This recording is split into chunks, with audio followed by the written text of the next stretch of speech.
Quand on part 2 ou 3 jours dans la nature, ça arrive qu'on s'ennuie. Et s'ennuyer, ça fait peur à beaucoup de gens.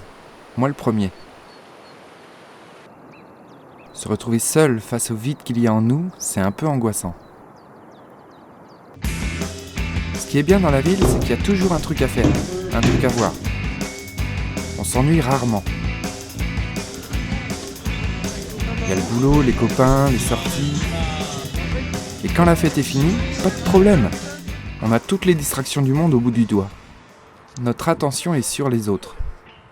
Et notre attention, elle est probablement la plus convoitée de toute l'histoire de l'humanité. Mais elle nous appartient encore. Parce qu'est-ce que c'est normal de se sentir mal à l'aise dès qu'on se retrouve seul avec soi-même ? D'être sans cesse à l'affût d'une distraction ou d'une compagnie ? Moi, pour rompre avec ces addictions, il me faut un électrochoc. Et mon électrochoc, c'est la nature.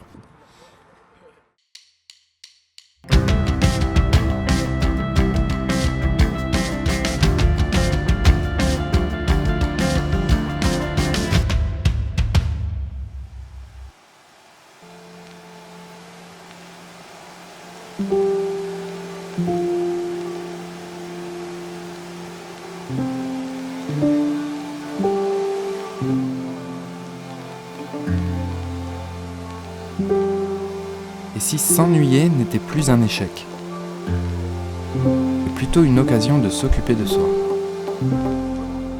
d'aller sonder qui nous sommes sans l'influence des autres, trouver nos propres rêves plutôt que de choisir les rêves des autres. Toutes ces réflexions essentielles qui nous aident à mieux conduire nos vies et à prendre les bonnes décisions.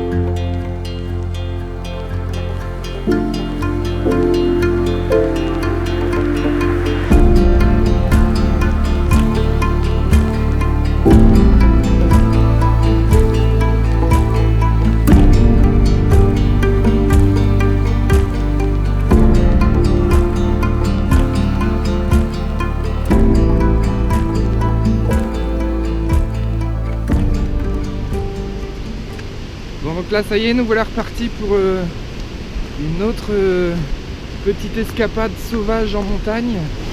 Avant même que ça commence, j'ai l'impression que le lieu m'a complètement possédé, quoi. Et il me fout un peu les boules, ce lieu.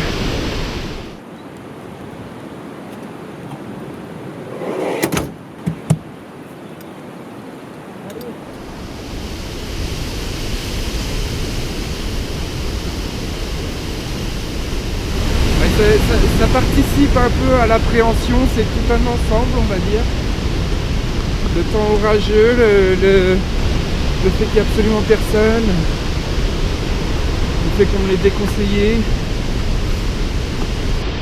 Normalement, dans mes aventures, le premier jour, le deuxième jour, je peux encore plonger dans le décor vraiment, quoi. Il me faut un peu de temps, ça arrive souvent au deuxième ou troisième jour.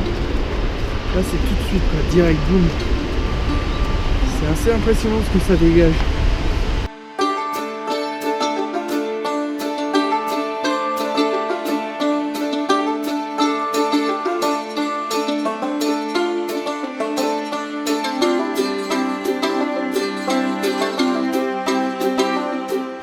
Ah là c'est impressionnant, il y a tellement d'eau que le sentier c'est devenu une rivière, quoi. Un ruisseau.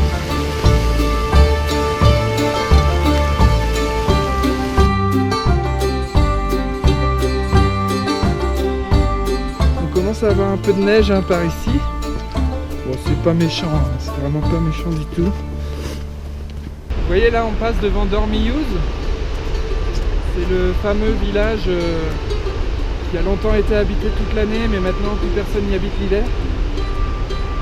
Vous voyez ma gueule, j'en ai un peu chié là, ça fait 40 minutes de marche que je fais. Et donc voilà, les mecs pour aller chez eux, il leur fallait 1 heure de marche, je pense. Ils ne devaient pas redescendre souvent, et ils redescendaient pas souvent, ils étaient vraiment à l'ancienne. Cette coulée de neige là, c'est a priori le passage le plus dangereux de la randonnée. Le risque dans ces coulées de neige, c'est que tu glisses, tu perds un appui, et puis tu dévales la pente, et puis tu meurs. Mais bon là, pour sur 5 mètres se casser la gueule, la neige est toute molle. Et si je glisse, eh ben je glisse sur 3 mètres. Quoi de mieux qu'une cabane de berger perdue dans les Alpes, sans réseau, et à 14 km du premier être humain pour se ressourcer. Le berger y habite de juillet à octobre, et le reste de l'année, il la met gentiment à disposition des promeneurs. Merci monsieur le berger.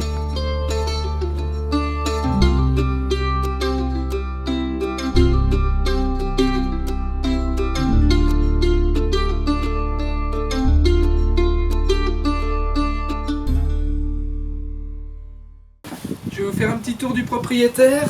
Donc quand on arrive dans la cabane, en fait, on a une belle table là, 3 chaises. Là, il y a un lit avec un matelas où j'ai mis mes affaires. Là, il y a tout un coin cuisine en fait. Une gazinière, mais bon, il y a du gaz, mais je vais le laisser au berger. Moi, j'ai mon petit réchaud là. Il y aurait de quoi faire un petit coup de rangement dans la cuisine. C'est pas... Etchebest là, il ferait peut-être un peu la gueule. Et voilà, là il y a le poêle que j'arrive pas à faire marcher. J'arrive pas à lancer de feu. Allez. Mais bon, je vais m'appliquer tout à l'heure et je vais y arriver. J'espère. Et là, ici, il y a une chambre. Avec de la lumière. Jour. Nuit. Jour. Nuit. Donc voilà, je suis trop posé. C'est vraiment... Bon, il flotte dehors, donc je me réfugie dans ma cabane.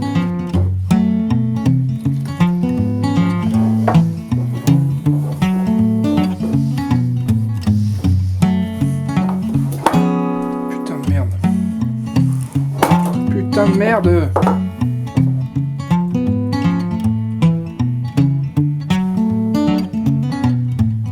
Allez.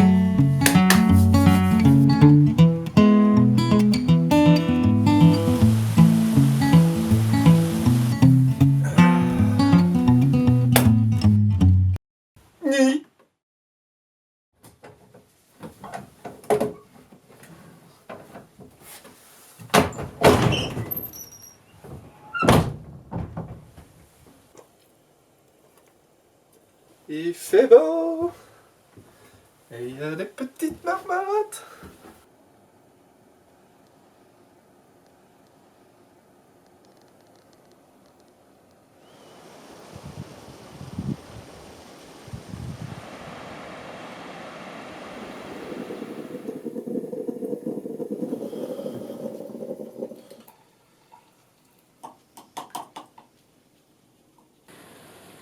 Après un jour passé seul dans cette cabane, je peux déjà vous partager mon premier constat. Mettre de côté son train de vie citadin et ne rien faire, eh ben c'est pas si facile que ça. Je me sens obligé d'être constamment actif. Faudrait que je rabote la porte là parce que là la porte elle est sortie de ses gonds parce que ça frotte là.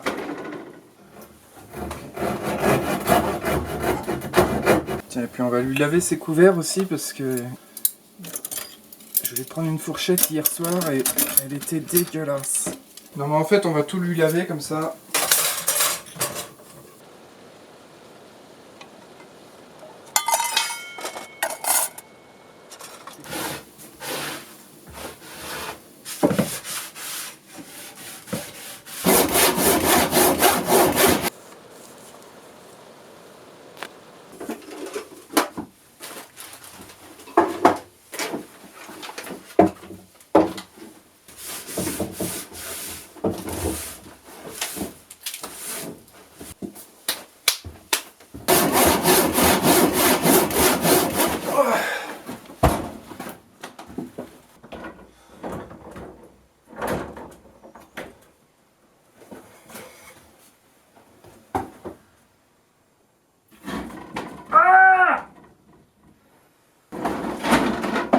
Ouais, ça passe, hein.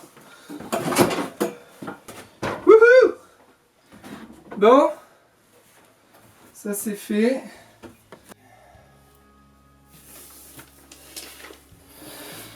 Ok, donc on est garé là.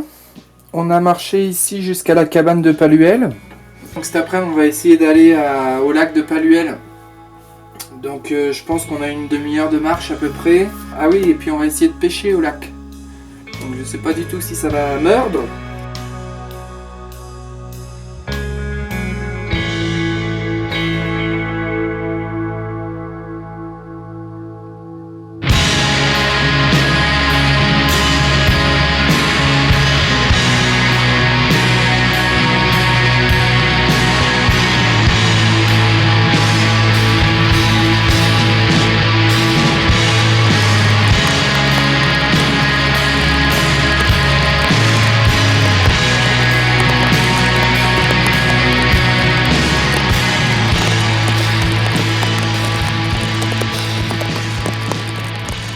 On est arrivé!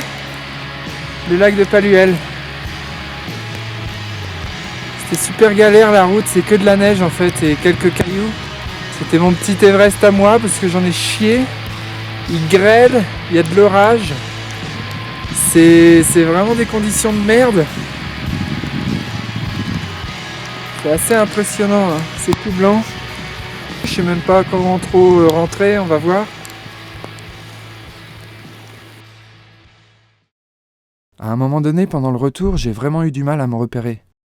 Mes traces de l'allée avaient été recouvertes par la neige, alors j'ai emprunté un chemin différent. Et à 2 reprises, toute ma jambe s'est enfoncée sous la neige. Et j'ai senti mon pied non pas dans la neige, mais dans le vide.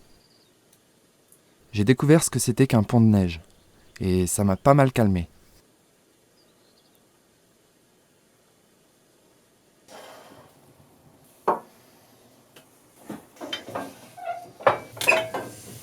Ah oui!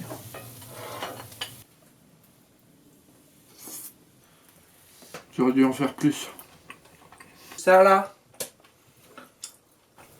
c'est comme ça qu'il faut terminer la journée.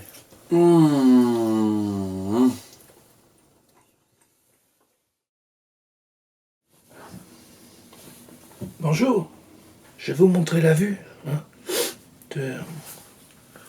C'est pas mal, c'est pas mal, c'est pas mal.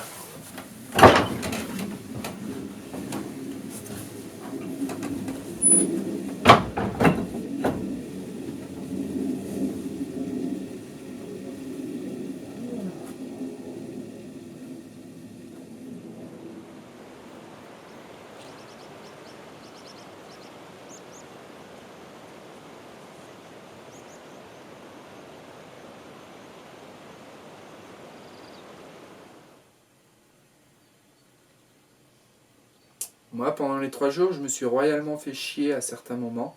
Ça, c'est clair. Et ça fait du bien de se faire chier des fois.